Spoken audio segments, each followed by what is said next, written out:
राज्य के स्वरूप के उदारवादी विचार में जो प्रमुख विचार दिए गए हैं शास्त्रीय और समकालीन उदारवादियों के द्वारा, उसमें फर्स्ट पॉइंट है राज्य मानव निर्मित संस्था है।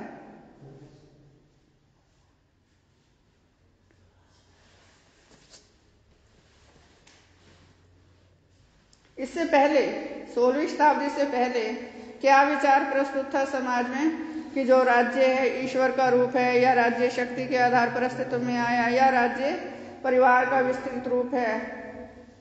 सामाजिक समझौते का भी सिद्धांत आया। सामाजिक समझौते का इसमें ही आ जाएगा, 17वीं शताब्दी में ही आया वो अस्तित्व में, कि जो उदारवादी विचारक हैं वो ये कहते हैं कि राज्य ईश्वरीय रचना नहीं है, लेकिन साथ ही साथ वो ये भी कहते हैं कि राज्य स्वाभाविक संस्था भी नहीं है, अपने आप ही अस्तित्व में नहीं आई है, ये मैन मेड है, मनुष्यों ने बनाई है। जब मनुष्य ने ये संस्था बनाई है तो किसके लिए बनाई है? अपने हितों की रक्षा के लिए।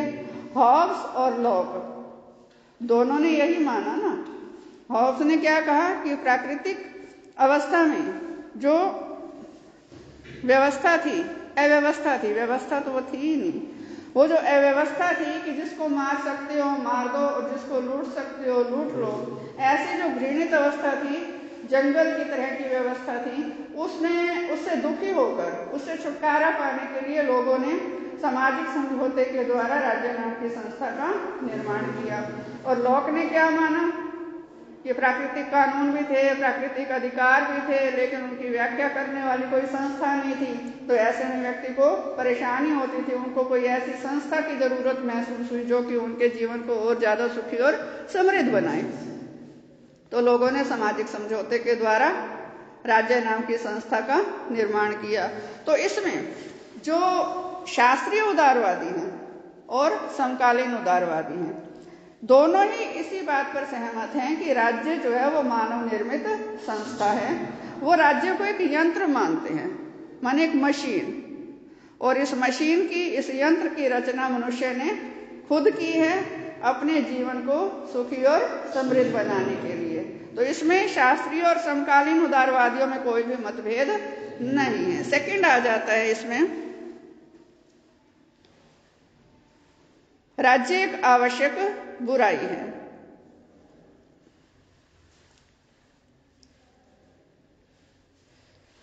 अब इसमें जो प्राचीन उदारवादी हैं उन्होंने दिया ना ये विचार कि राज्य एक आवश्यक बुराई है, क्योंकि वो ये मानते थे कि जैसे जैसे राज्य के कार्यों का विस्तार होगा वैसे वैसे व्यक्ति की जो स्वतंत्रता है वो सीमित होती जाएगी।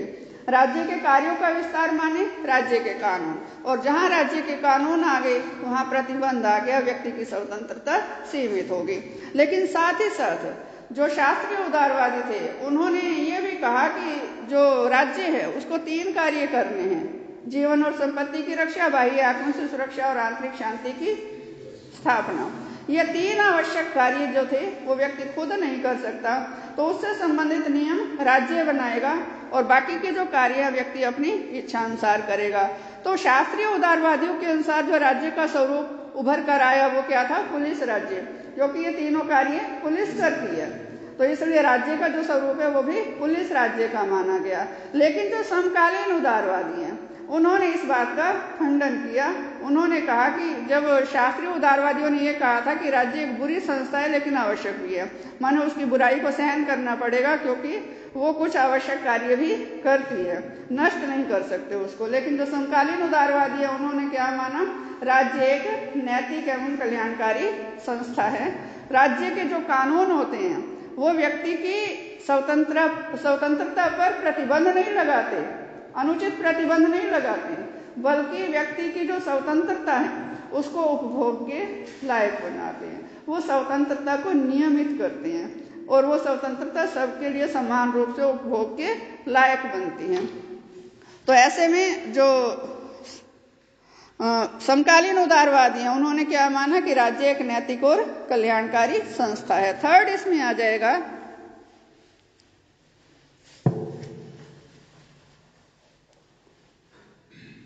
राज्य समाज से भिन्न है।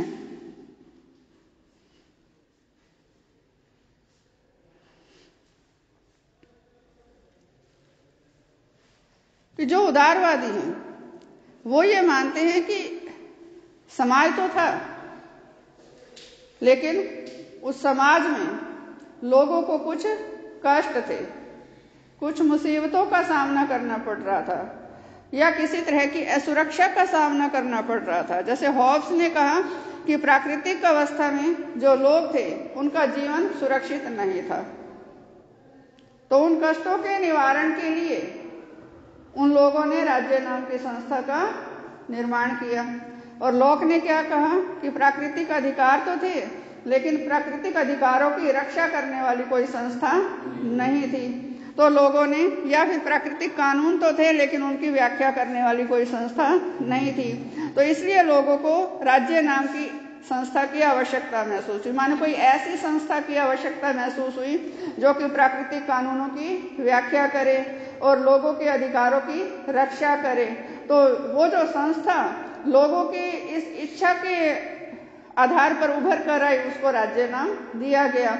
माने समाज तो पहले था, लोग इकट्ठे रहते थे, चाहे उनका जीवन हॉब्स के अनुसार घृणित था, चाहे लोक के अनुसार उनको प्राकृतिक अधिकार और प्राकृतिक कानून उनके पास थे, लेकिन इकट्ठे तो रहते ही थे, इकट्ठे रहते थे, उनमें सामाजिक संबंध थे, तो माने समाज था। लेकिन राज्य नाम की संस्था उस समाज में बाद में उभर कर आई। तो ऐसे में इसी तरह से हॉब्स और लॉक की थ्योरी तो आपने पढ़ी रखी है। इसके अलावा एक विचारक और है, बेंथम। बेंथम ने यह कहा कि लोगों ने अपने सुखों की प्राप्ति के लिए राज्य नाम की संस्था का गठन किया। बेंथम को उपयोगितावादी विचारक कहा जाता है और उसका जो सिद्धांत है, उसके सिद्धांत का नाम है, उसका जो विचारधारा है वो है उपयोगितावाद। उपयोगितावाद का अर्थ क्या है? बेंथम ने यह माना कि व्यक्ति के लिए हर वो कार्य उपयोगी है जिसको करने से उसको सुख मिलता है, और जिस कार्य को करने से व्यक्ति को दुख मिलता है व्यक्ति उस कार्य को नहीं करना चाहता। तो राज्य नाम की संस्था उसने क्यों बनाई? अपने सुखों में वृद्धि के लिए, माने अपने हितों की रक्षा के लिए, अपने लिए आगे जो व्यवस्थाएं हैं वो सुखद हों, उसके लिए राज्य नाम की संस्था का लोगों ने निर्माण किया। तो बात यहाँ भी वही आ जाती है कि लोग इकट्ठे तो पहले रहते थे, लेकिन उनके सुखों में कहीं कुछ कमी थी, और सुखों को बनाए रखने के लिए लोगों ने उसकी उपयोगिता के आधार पर यह जो एक संस्था बनाई जिसे राज्य नाम दिया गया। इस संस्था की उपयोगिता ही यही है कि वो व्यक्ति के सुखों की रक्षा करेगी, ऐसे कानून बनाएगी जिससे कि व्यक्ति का जीवन और अधिक सुखी हो। नेक्स्ट है इसमें, राज्य साध्य नहीं वरन एक साधन है।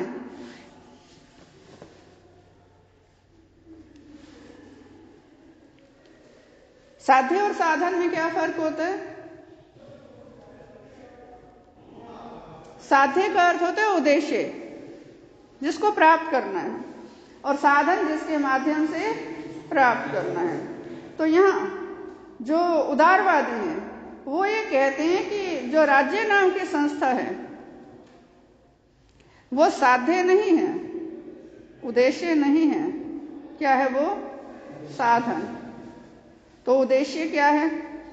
व्यक्ति के हित, व्यक्ति के सुख। हॉब्स के अनुसार जो भी व्यवस्था अस्तित्व में आई उसका कार्य क्या था? व्यक्ति अपनी आत्मरक्षा के लिए चिंतित था, तो जो राज्य नाम की संस्था अस्तित्व में आई वो उसके जीवन की रक्षा करती थी। लोक के अनुसार व्यक्ति चिंतित था कि प्राकृतिक कानूनों की व्याख्या करने वाली कोई संस्था नहीं थी, प्राकृतिक अधिकारों की रक्षा करने वाली कोई संस्था नहीं थी, तो इसलिए उन्होंने इस संस्था का निर्माण किया। तो उद्देश्य क्या थे? व्यक्ति का जीवन, व्यक्ति के सुख। और संस्था कौन सी बनाई इन उद्देश्यों को प्राप्त करने के लिए? राज्य।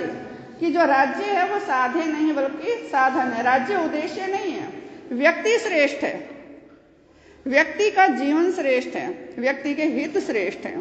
राज्य मात्र इन हितों की रक्षा करने वाली एक संस्था है। माने जो व्यक्ति है वो रचनाकार है, और राज्य क्या है? एक रचना। कोई मूर्तिकार है, उसने एक मूर्ति बनाई, तो मूर्ति क्या है? उसकी रचना। मूर्ति श्रेष्ठ हुई या मूर्तिकार श्रेष्ठ हुआ?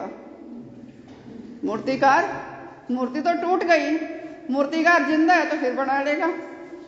मूर्तिकार ही खत्म हो गया तो फिर मूर्ति दोबारा नहीं बनेगी। तो रचना कभी भी रचनाकार से श्रेष्ठ नहीं हो सकती।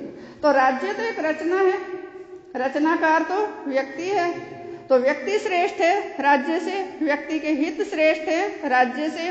माने राज्य को बनाए रखने के लिए व्यक्ति के हितों की बलि नहीं चढ़ाई जा सकती। राज्य का कार्य है कि वो व्यक्ति के हितों की रक्षा करे, व्यक्ति के जीवन की सुरक्षा करे। क्लियर है यहाँ तक?